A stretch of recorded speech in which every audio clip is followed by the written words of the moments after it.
ಮಗನೇ ಹಸದೀನಿ ಅಂತಿ ಊಟ ಮಾಡು ನೀನು.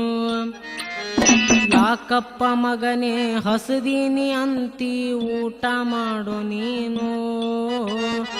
ಕೊಲ್ಲುವ ಹಂಚಿಕೆ ಮನದಾಗ ನಡೆದದ ಹೇಗೆ ಉಣ್ಣತಾನು. ಬುತ್ತಿ ಬಿಚ್ಚಿ ತಾಯಿ ಮುಂದೆ ಇಟ್ಟಳು ದುಃಖ ಮಾಡತಾನ.